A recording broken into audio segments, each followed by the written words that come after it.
Konec oktobra je v hotelu M v Ljubljani potekal javni posvet o strategiji športa gluhih do leta 2030.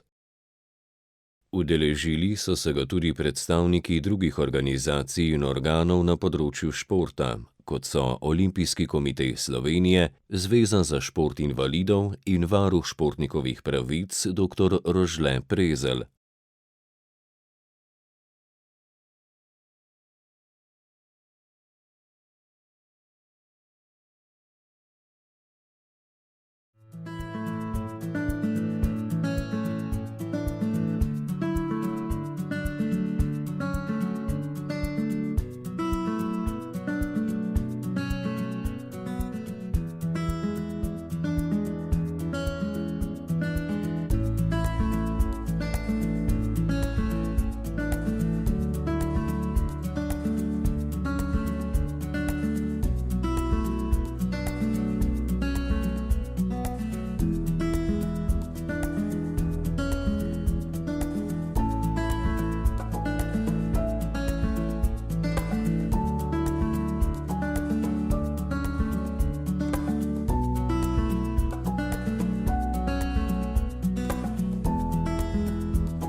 Predvsem je to v bistvu odločitev ali pa možnost vsakega posameznika, v tem primeru Zveze gluhih in Športne zveze gluhih.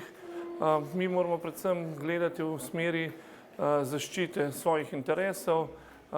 Razumem, da je v bistvu to en od postopkov, ki lahko v bistvu nekako tudi zamaja organiziranost naše zveze.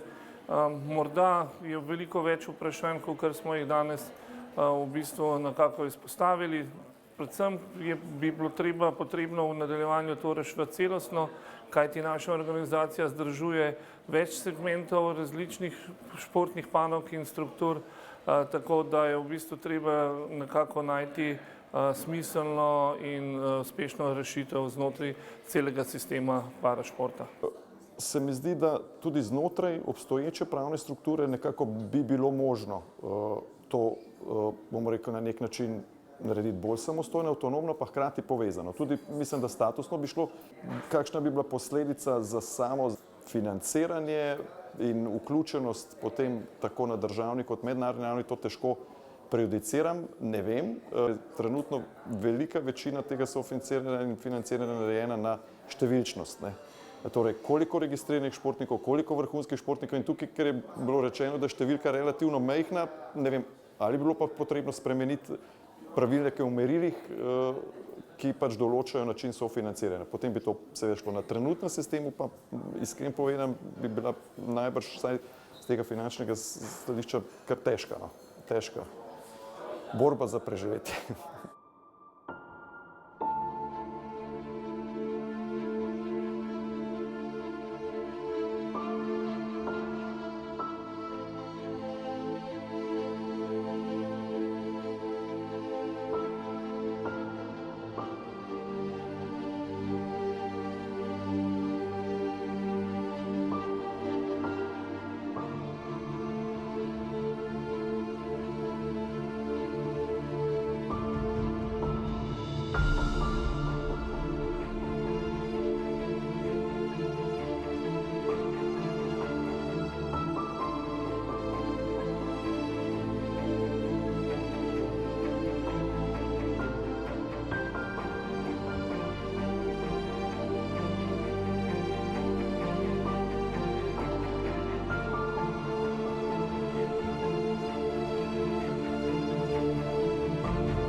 Mi že v bistvu zdaj nekako podpiramo šport gluhih v celoti, kot vidite, tudi v bistvu izhaja to iz statusnih pravic. Mi v bistvu nismo v vsem procesu pravic pozabili na gluhe športnike, kot ste v bistvu lahko predhodno poslušali in slišali, da je v bistvu na Hrvaškem se je to šele urejalo v sistemu takrat, ko so gluhi športniki prevzeli, bi rekel, upravljanje v svoje roke. V Sloveniji smo pa to naredili v bistvu za vse športnike. Tukaj je nekaj izenačenosti in njih so bili gluhi športniki v tem sistemu pozabljeni. Mi smo krovna organizacija na področju športa invalidov in moramo gledati celostno in ne samo en segment športa. Gost tega posveta je bil tudi predsednik Hrvaške športne zveze Oliver Lušić, ki je predstavil sistem športa gluhih na Hrvaškem kot primer dobre prakse. Hrvaška športna zveza gluhih je bila ustanovljena leta 1992 in je bila do leta 2006 v sklopu parašporta. Ko so šport razdelili na 3 področja, na šport slišečih, na parašport in na šport gluhih, so začeli delovati samostojno.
S tem ukrepom, ki ga je izvedla Hrvaška športna zveza gluhih, so postali bolj prepoznavni.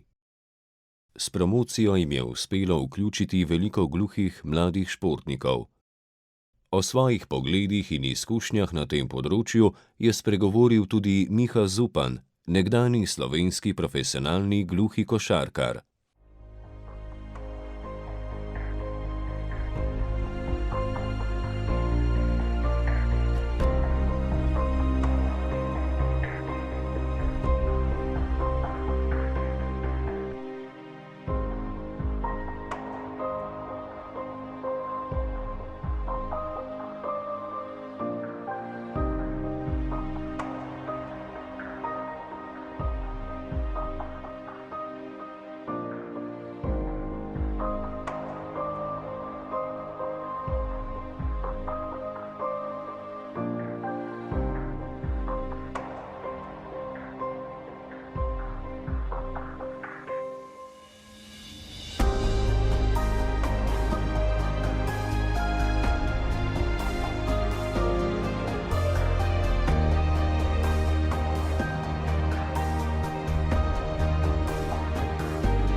Zakaj pa je šport tako pomemben za gluho skupnost? Na to vprašanje nam je Oliver Lušič odgovoril svojo osebno zgodbo.